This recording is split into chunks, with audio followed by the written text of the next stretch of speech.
नमस्कार दोस्तों। हमारी दुनिया में शादी को पवित्र रिश्ता माना है, देश में नहीं विदेशों में भी इस रिश्ते को बहुत तवज्जो दिया है। अब शादी है तो रस्में भी होंगी, रीति रिवाज भी होंगी। कुछ जगहों पर तो अनोखे रीति रिवाज भी हैं। और तो और आपको ये जानकर हैरानी होगी कि कुछ जगहें ऐसी भी हैं जहाँ पर नए नए अजीब और अनोखे तरीक़ों से एक पिता अपनी बेटी को खुद अपना वर चुनने की आज़ादी देता है और उसमें अजीब अजीब रिवाज भी वो फॉलो करवाता है या बेटी खुद फॉलो कर सकती है। एक ऐसी जगह भी है जहाँ एक पिता अपनी बेटी की खुद अपने हाथों से सुहागरात की सेज सजाता है।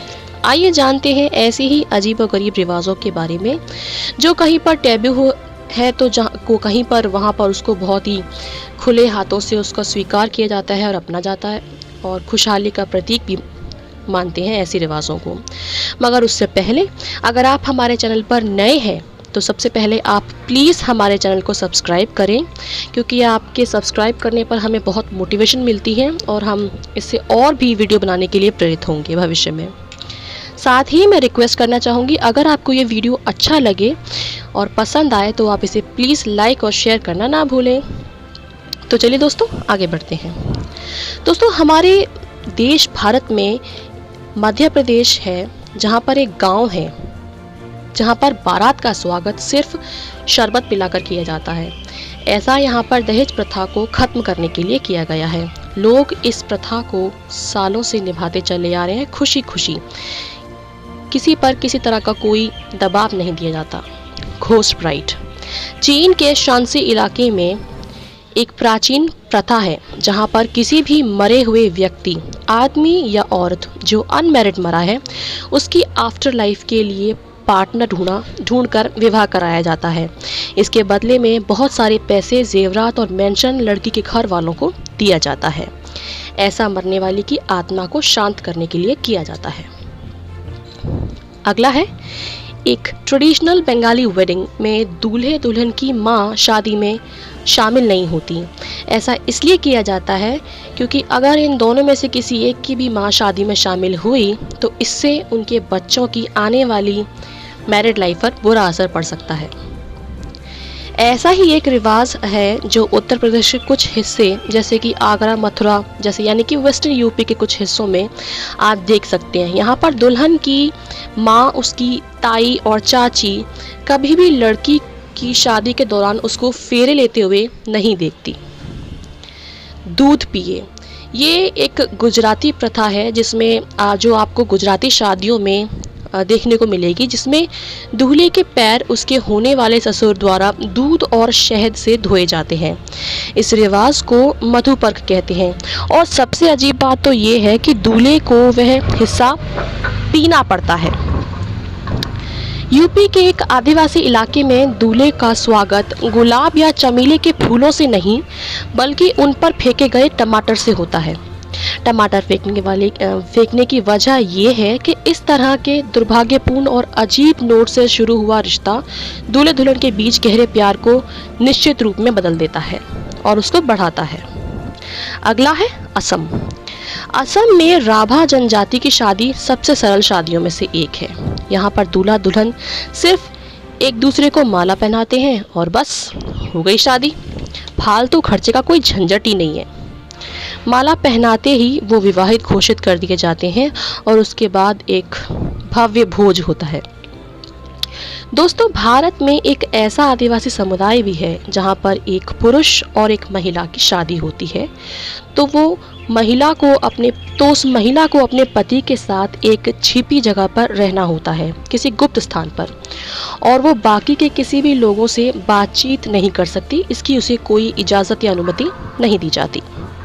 1 साल के बाद जब गांव के बड़े बुजुर्ग शादी को मंजूरी दे देते हैं, उसके बाद भव्य समारोह किया जाता है और शादी का जश्न मनाया जाता है। अगला है मणिपुरी शादी। एक ट्रेडिशनल मणिपुरी शादी में मछली की मंजूरी लेनी पड़ती है। जी हाँ दोस्तों, मछली की। अब भला ये कैसे होता है, आइए जानते हैं। ऐसा कहा जाता है कि दूल्हा दुल्हन एक साथ एक तालाब में 2 मछलियाँ छोड़ते हैं।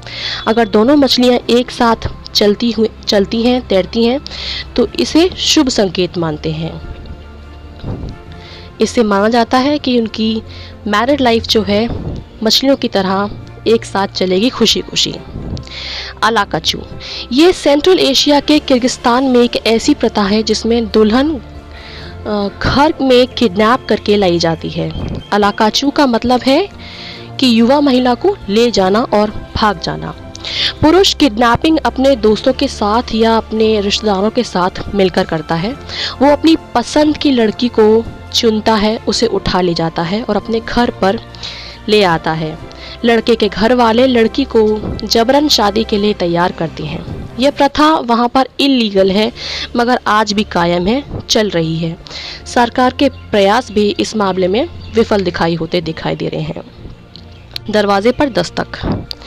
अफ्रीका गाना में होने वाला दूल्हा दरवाजे पर दस्तक देता है। वो अपने परिवार को भी अपने साथ लेकर आता है। अगर लड़की अंदर से 3 बार हाँ बोले तभी इस रिश्ते को मंजूरी मिलती है और बड़े बूढ़ों के आशीर्वाद से ये शादी होती है। इस प्रथा को वहाँ पर कुकू को कहते हैं।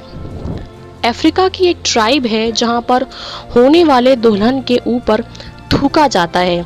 दुनिया के हिस्से में जहाँ इसे अशुभ माना जाता है तो यहाँ इसे शुभ कहा जाता है। इससे कहते हैं कि दुल्हन पर जो भी बुरी नज़र होती है थूकने पर चली जाती है। दोस्तों, कंबोडिया के रत्नगिरी क्षेत्र के आइलैंड जो है बहुत ही खास है जनजाति इसलिए क्योंकि दुनिया में जहाँ लड़कियों को स्मोकिंग और ड्रिंकिंग के लिए मना किया जाता है, उन्हें रोका टोका जाता है और इसे असभ्य और बुरा माना जाता है, तो इस जनजाति में यहाँ पर ये एक आम बात है। ये लोग जेंडर इक्वालिटी की बात करते हैं। ये लोग यहाँ पर सादा जीवन जीते हैं। सुबह सूरज की रोशनी के साथ उठते हैं, खेतों में काम करते हैं, फसल उगाते हैं जैसे चावल, फल फूल आदि। यहाँ पर बिजली और बहता पानी एक आम समस्या है।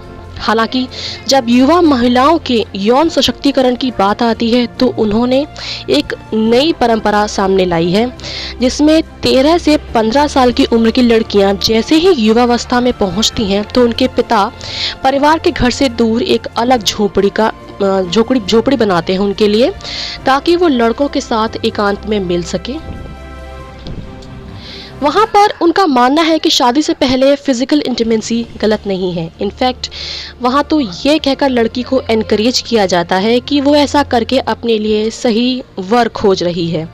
तलाक शब्द यहाँ अनसुना है। यहाँ पर लड़की एक से ज़्यादा कई लड़कों को डेट भी कर सकती है। ऐसे में वो अगर किसी पुरुष के बच्चे के साथ गर्भवती हो जाए तो वो जिस लड़के को चुनेगी वो उससे शादी करता है और उसके बच्चे को भी खुशी खुशी अपनाता है। रेप शब्द यहाँ एग्जिस्ट नहीं करता। दोस्तों, आपका ऐसे अजीबोगरीब जीवन साथी चुनने की प्रक्रिया के बारे में क्या मानना है? नीचे दिए गए कमेंट सेक्शन में लिखकर हमें ज़रूर बताइएगा। Until the next video, goodbye and take care.